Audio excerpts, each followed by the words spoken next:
Paul, thank you very much for joining us today. You've been the CEO of Centerra Gold now for a year and a half. And when you first started, you released a strategic plan which would focus on maximizing the value of the various assets in your portfolio. Can you just provide us with a brief overview of what that plan was and how things are progressing? Well, Jimmy, thank you very much for having me here. It's always a pleasure to get together and reach out to some of our investors and would-be investors. Centerra, we have a number of assets, principally in the Americas, but also in Turkey.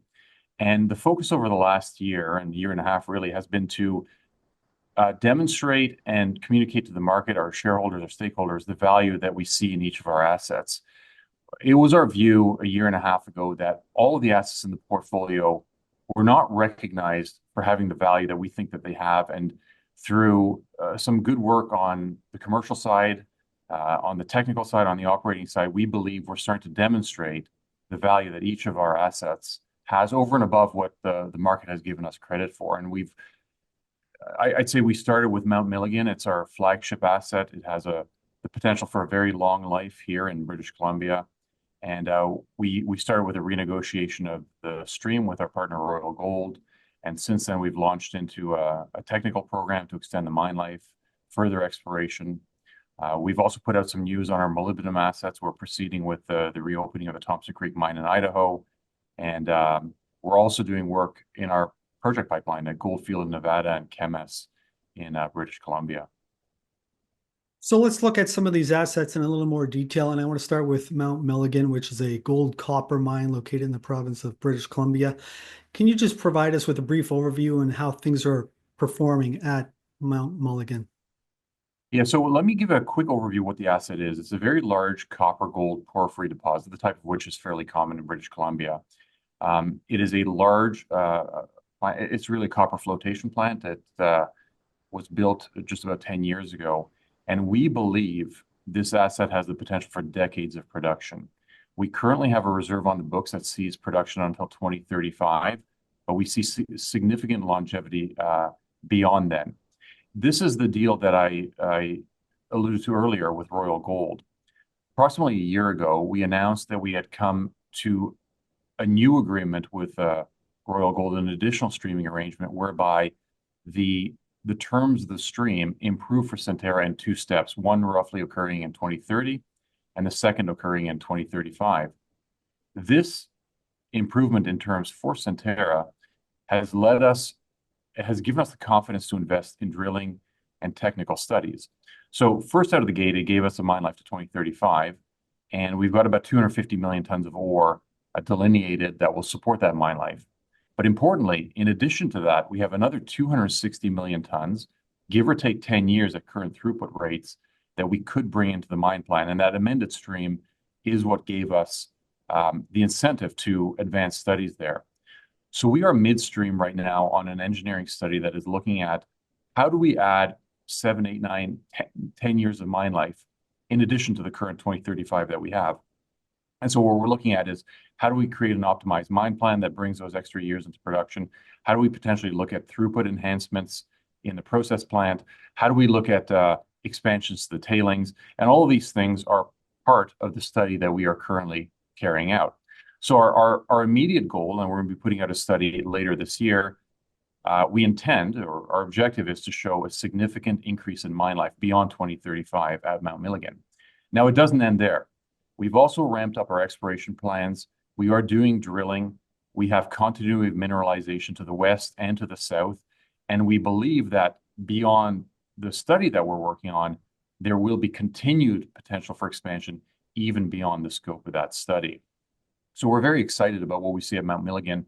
And it is a very large copper gold mine in British Columbia, in Canada.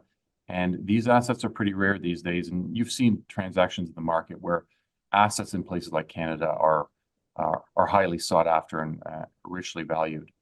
One other thing I should say about Mount Milligan is it's typical of these large throughput, low-grade operations that it takes a number of years to really dial them in, getting them humming operationally. And over the past year, we've also invested a fair amount of effort in improving our operating performance, in becoming more productive in the mine, in the process plant, looking at our cost structure, how we do procurement. And I'm happy to say we've made a number of significant gains in improving our productivity. You've seen lower per ton processing costs. We're optimizing our load haul cycles in the mine. We're managing our concentrates better to drive better recoveries. And this is a process that will continue through 2025 and into 2026. But we are, in addition to looking at longevity in the mine, we're really focused on operational full potential in our day-to-day, month-to-month, and annual operations. You provided a lot of detail there, and I want to thank you for that. But you made mention of the fact that this study is going to come out later in the year. Is that in the first half or the back half? We currently are talking about in the middle of the year for a PEA, but some of our work has advanced better than expected. So we might upgrade the scale of that study. And if we did so, it might be a couple of months after mid-year, but it'll be in the middle part of the year, summer to late summer, that we put out some news on the potential of Mount Milligan. So I want to move on now and discuss another asset, and that's Oxide, which is a gold mine located in the country of Turkey. Maybe you can just give us an update of how things are progressing there. Yeah, so some people may know that the mine was a couple of years ago shut down to an environmental exceedance. One of the first orders of business about a year and a half ago was to get that mine reopened, which we did successfully. And since then, it has generated very significant cash flow, in part because we're drawing down accumulated inventories. But it is a low-cost, very straightforward heap leach mine. It's located in central Turkey, and we have mine life out till 2029 on the books. And we continue to expect low cost, high cash flow in the remaining years of Oxide. One other thing I should say is Turkey is a fabulous place to operate. The mine has generated a lot of cash, as I said, for Centerra. And we are interested in continued presence in Turkey, and we are active on the exploration side. And because I was going to ask you, because the mine life is so short, 2029, can you do any more exploration there? Is the hope that this mine life might be extended, or would you consider pursuing other assets within the country of Turkey? It's most likely in the latter scenario. We are doing some exploration and near mine drilling at Oxide, and I don't think there's going to be a significant expansion there. There might be 1 or 2 years of incremental production, but it won't be significant. We are more focused on greenfields drilling. We're active at 4 different sites throughout the country, and we're always on the lookout for commercial partnerships, something to extend our presence in Turkey. We believe that we have a great operating team on the ground, and we would love to be able to leverage that into another asset in the country. Turkey has great geology, lots of prospectivity, the talent levels, the skill levels of the various trades, the technical skill set is very strong. Permitting is robust and predictable. And we just think it's a great place to operate and would love to do more in country. So I want to move on now and talk about some of your moly assets. And you restarted construction at a Thompson Creek mine, which is located in the state of Idaho. How are things progressing with this startup? Right. So a quick overview on our molybdenum assets. We have 3 moly assets. We have 2 mines that had been on care and maintenance in Daco in British Columbia and Thompson Creek in Idaho. And as you alluded to, we recently approved proceeding with a reopening of the Thompson Creek mine. Our third asset is a metallurgical facility located just outside Pittsburgh, and that has been running at 1/3 capacity on third-party material over the last decade. The business plan here is to reopen the mine, produce our own molybdenum concentrate, ship it to Pittsburgh, blend it with third-party material, and drive returns not only at the mine level, taking advantage of a robust molybdenum price environment, but also driving strong cash flow potential at the roaster by blending our own materials from Thompson Creek with third-party material. So in short, we're investing $400 million to restart the mine and ramp up capacity at our Pittsburgh facility to near 100%. We're off to a good start. We're 4 or 5 months into the project and so far tracking on budget and on time. Now, you previously talked about running a strategic process on the U.S. moly assets, which would include selling both Thompson Creek and also Langeloth Met Facility. How's that process progressing? Yeah, so I suppose the key message here is that the molybdenum assets are sometimes perceived as an odd fit within a gold mining company like Centerra, and we are a gold mining company. We intend to remain a gold mining company. We have these assets in the portfolio, and our view is that they have significant value. Our study showed $472 million of NPV using an 8% discount rate. So these are valuable assets, but I would say they are non-core, and that's the strategic process that you alluded to. we would be open to selling the molybdenum assets in whole or in part, but we want to recognize value for them. And in other words, we're not just going to give them away. So we are open. We have a process running in the background. And the important part was to get a study into the market, which we did, and to greenlight the project, which we did. And we can now talk to potential parties who are interested in those assets. There's nothing immediately that I can talk about, but I think that the key point is that we would be open to a transaction that surfaces value for our shareholders, but at the same time, we won't just give them away because we see real value in these molybdenum assets. And you said you would consider a partner, but your preference is to sell it I think we'd be okay with either. We'd be okay either with an outright sale or bringing in a joint venture partner to essentially lessen the capital exposure risk for Centerra. So either outcome could happen. So, for example, on a joint venture, one might think of a private equity type partner who doesn't want to be the operator but wants exposure to molybdenum. That's one example where a joint venture might be preferable to an outright sale. Another point I should make on our molybdenum assets, as I said, we're investing $400 million into the reopening of Thompson Creek. Largely speaking, we will be able to fund that out of ongoing cash flow. In other words, we don't really materially need to dip into our very strong balance sheet. We have $600 million in the bank right now. We really don't need to dip into that in any material way to fund the reopening of Thompson Creek. And I think that's an important point because sometimes the concern is, well, Centerra has $600 million and a big chunk of that is going to go into moly assets. That's simply not the case. We will fund that project largely out of operating cash flows from Mount Milligan and Oxide. And do you have a timeline associated with this process? No, the strategic process, no. Molybdenum assets are not, as you might imagine, particularly liquid in the market. And I think it's going to be more of a bespoke type situation where we'll be opportunistic if something shows up. The other point I'll say is that we expect first production from Thompson Creek in 2027. And of course, the closer we get to that production, the more attractive the assets will become because the capex will be sunk and it'll be more obviously a going concern. So from a certain point of view, when you look at the life cycle of projects, you're almost at a valuation. The greatest valuation discount is when you first start spending. So to the point of not being in a hurry on the strategic process, we'd like to actually put some capex into it to then de-risk the project and re-rate its value upward. So of course, I can't predict, I can't speculate on M&A, but we are patient and we want to recognize full value for these assets. And you mentioned you're going to put 400 million into it, and I think you mentioned this, but what was the ballpark number? What do you think these assets are worth?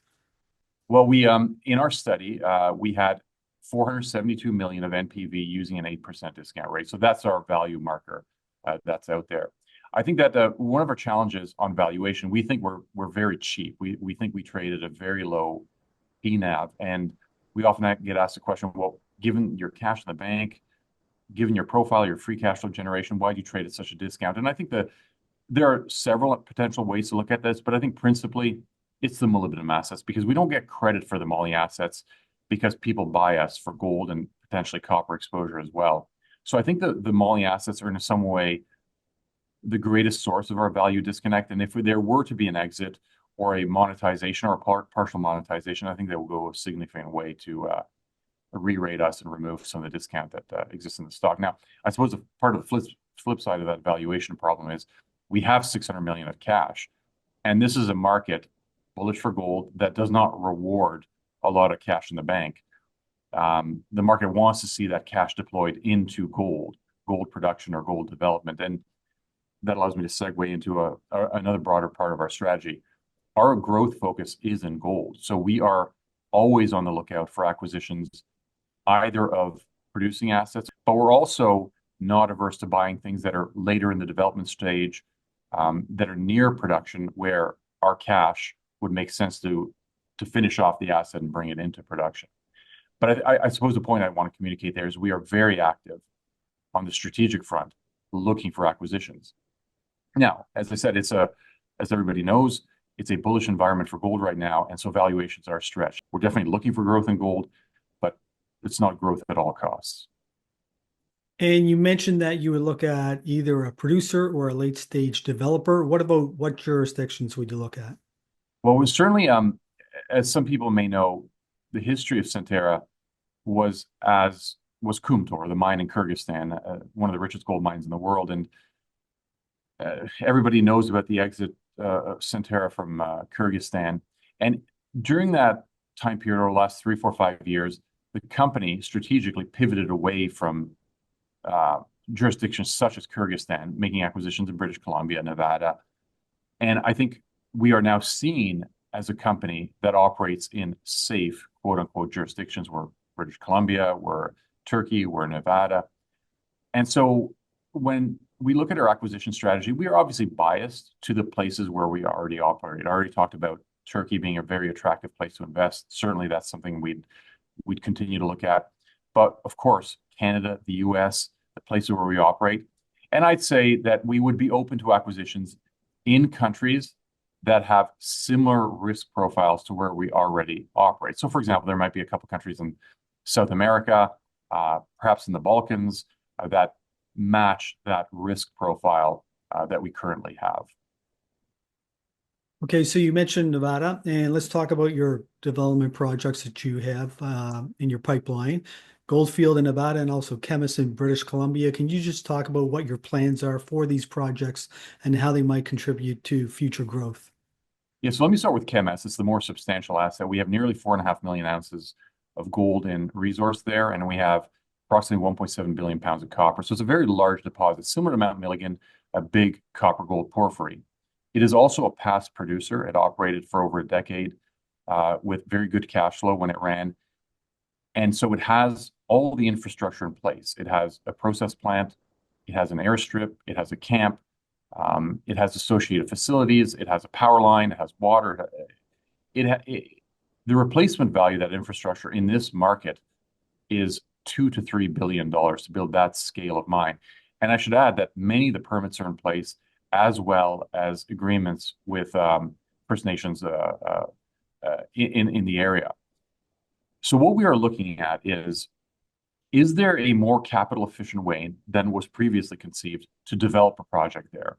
And so what we're working on right now is almost starting from the ground up, looking at the geology, looking at our resource model, putting together a more site-wide holistic resource model to see if there is a more capital efficient mine plan that we could bring into play.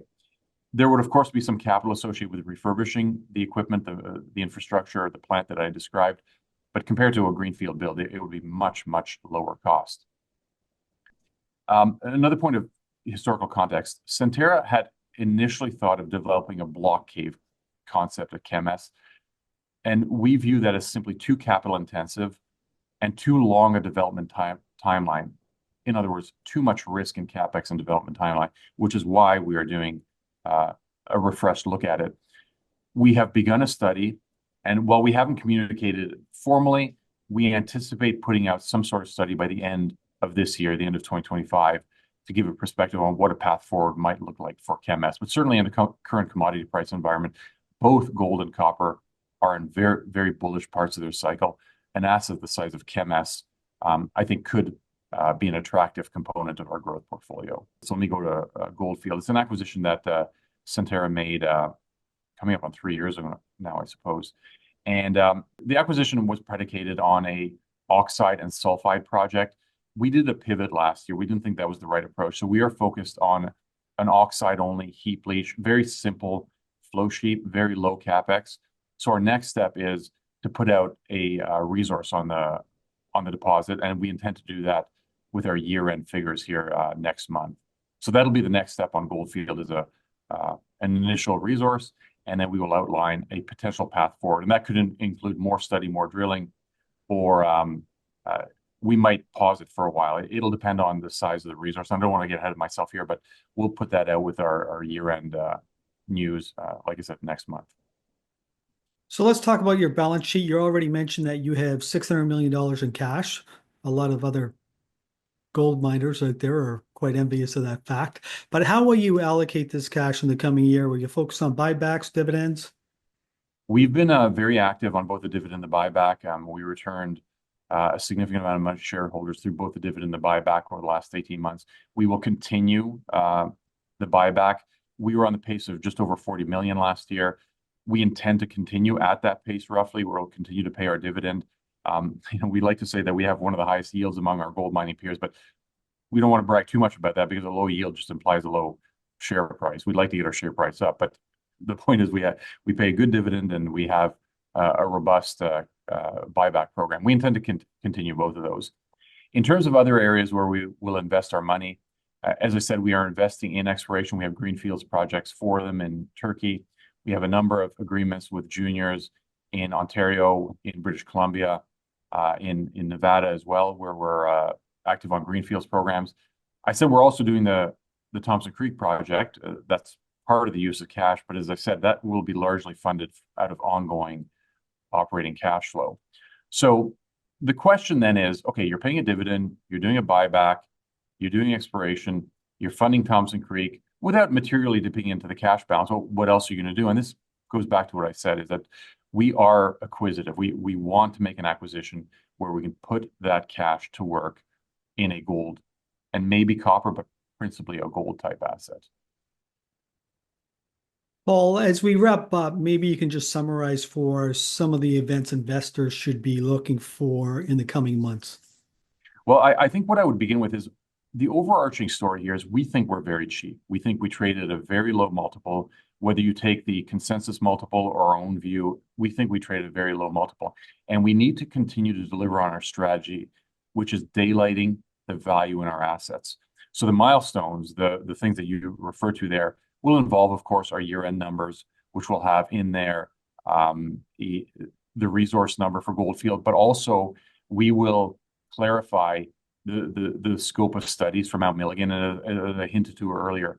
We're likely going to upgrade the quality of the study because we're very pleased with the progress we've been making there. And then, of course, there will be the actual study, which we release somewhere mid-year on Mount Milligan, which is the first step in delineating a much longer mine life. As I said, on ChemS, we're probably going to put out a study towards the end of the year. So these are the main project level milestones, something on Goldfield in February, something on Mount Milligan in the middle of the year, mid to 2/3 of the year, and then something on ChemS at the end of the year. And then, of course, along the way, construction milestones, progress milestones at Thompson Creek, milestones on ramping up capacity at Langeloth, which we are actively focused on, and hopefully some good exploration results along the way at Mount Milligan or on some of our greenfields joint ventures. Well, it sounds like you and your team are going to be very busy in the coming months, and I want to thank you very much for spending time with us today. Thank you, Jimmy. It's always a pleasure, and we'll see you around.